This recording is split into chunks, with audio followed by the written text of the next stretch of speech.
Okay, today we're dealing with friction savers. I got two types. I got a traditional one with two eyes on either end, different size eyes and different color, and that's important. We also got a truffle burger pulley saver. So I'll show you how to set both of them and retrieve both of them in this video. Okay, so once you get the throw line in around the limb that you want to set the friction saver on, make sure it's nice and isolated, straight down, there's nothing obstructing it.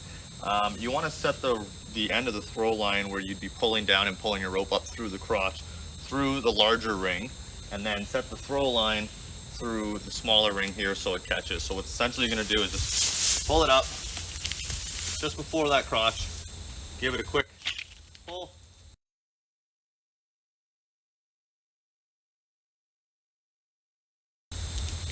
let her back down like this, and you set that friction saver.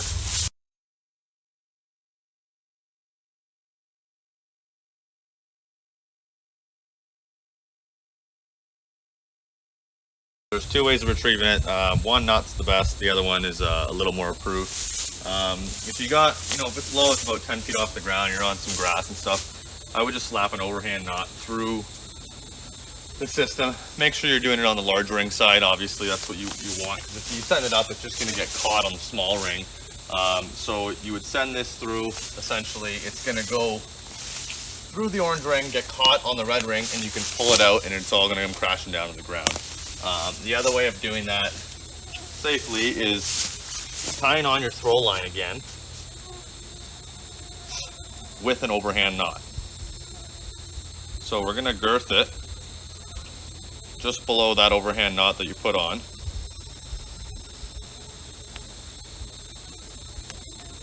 A couple half hitches like that. Then we're going to pull it through. And what's going to happen is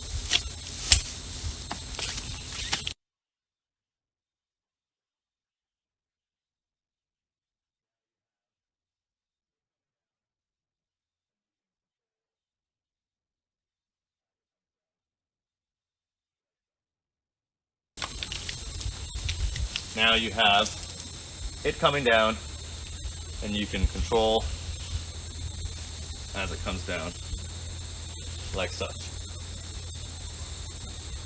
Simple as untying your throw line from the rope,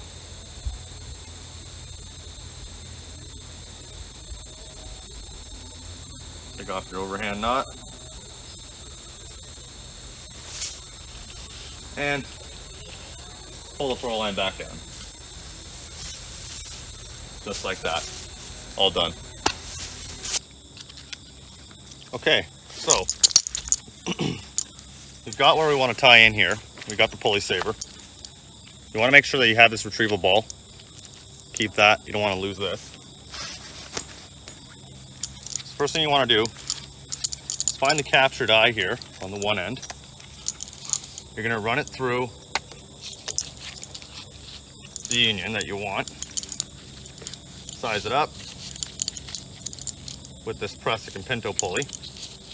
Next thing you want to do is slap the pinto pulley and the pressic through the eye. If you need to adjust it, which this one looks like it could use a bit of adjustment, slide that up a bit more. Pull this through like this. Awesome. Now, with the pinto pulley through, you want to take the thimble and you want to have it just below the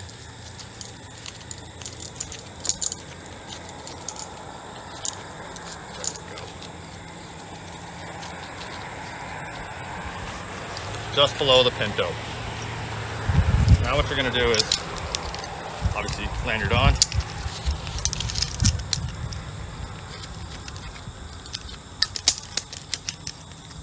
You're going to run your rope through the thimble.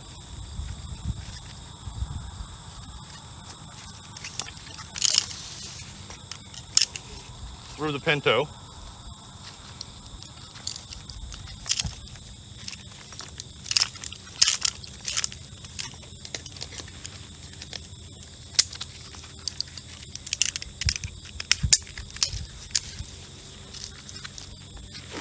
And your pulley saver is installed. say we have two unions. We're just going to use a stem for example, but say we have two unions, one here, and we want to load transfer between the two. There's some things we need to know before we do this. Is we need to understand how vector points work and what kind of load transfer you're putting on. Also, you don't want to ever go above 120 degrees. We'll take the soft die. We're going to bring this around just like we normally would. Technically, in this exact situation, if you wanted to, you could essentially just send the soft die through with the prusik and you'd be ready to go. But we're just doing this to show you if there was another union right here that we could have it supporting, then this is what you'd want to do if you're in a load transfer setting. So we'll take the soft die, we are going to run it through. Then we're going to take a carabiner or a rigid eye with a ring, maybe even a large figure 8. You send it through beforehand. And you're going to grab the prusik cords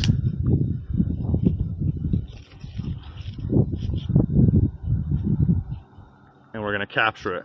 So the carabiner is in the center, pinto pulley is through the ring, through the carabiner, through the soft die, and the thimbal's down here still. So as you can see, it's kind of a pain when it's not loaded correctly because we don't have anything supporting it. Essentially what we want to do then is obviously just the same, through the thimble, through the eye,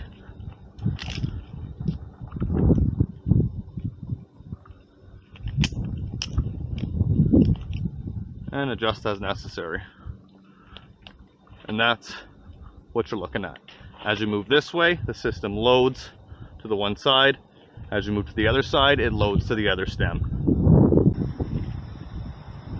So to better explain vector points, and I also have a photo I'll show you, we're going to use these two slings, girth them on. We'll pretend that these are two separate anchor points, as if you were using the load share and the pulley saver. So this is about a 90 degree right there. You want to stay definitely below 120. I would even say go lower than 90. That would be about 120, I believe, maybe a little less, but the idea is, and actually the fact is, when you increase the angle, the vector, in here, the load, which would be you, is stressing your two separate anchor points more than your body weight. It increases by the percentage and it increases the tension and the weight that's being applied to your anchor points. It's doing more harm than good. So you wouldn't want any of your anchors to fail, obviously. So nice idea. Obviously we're just using slings for the purpose of this. Is if you got another blue sling here, you'd want to keep it on a nice tight angle, 30 degrees, and it will be less than your body weight, so you're actually getting a proper load share. So hopefully that explains how the load share and the vector points are affecting your anchor points. So you can see the load here is 100 kilograms. Above it is your vector point angles. On the right is the percentage increase, and then also on the left is the kilogram increase. So at 170, it's 574 kilograms per anchor point, and then if you move down to 45, it's down to 54 kilograms. So that's a much more acceptable load share for your anchor points.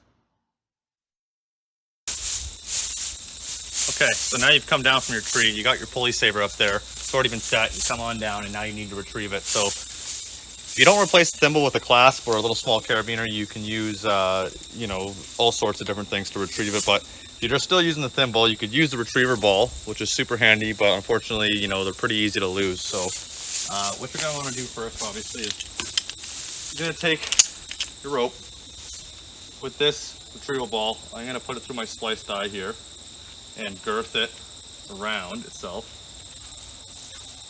like this, and you're going to run it up through. It's going to pass through the pinto, get caught on the thimble, and a little bit of encouragement, this, and you're going to run it up through. It's going to pass through the pinto, get caught on the thimble, and a little bit of encouragement, down she comes. So you can set those pulley savers from the ground and also retrieve them from above if you set a tie-in just above, or a point just above the actual pulley saver to bring it down safely on a rope, more controlled. But to set it, you need 4 times the amount of rope to set the actual pulley saver in the tree. It's 4 times the amount of rope than your actual tie-in. I personally just don't see any use in that. You get up there, you set it, you know, you can see what you're actually around. If you're going to be setting anything from the ground, I would end up using just one of these traditional basic friction savers. And then if you are going up to that tie-in anyways, then I would use the pulley saver. The pulley's a lot smoother than the actual your traditional one that has ISC rings, which is still fine obviously, but the pulley saver is a lot nicer bend ratio on your rope. But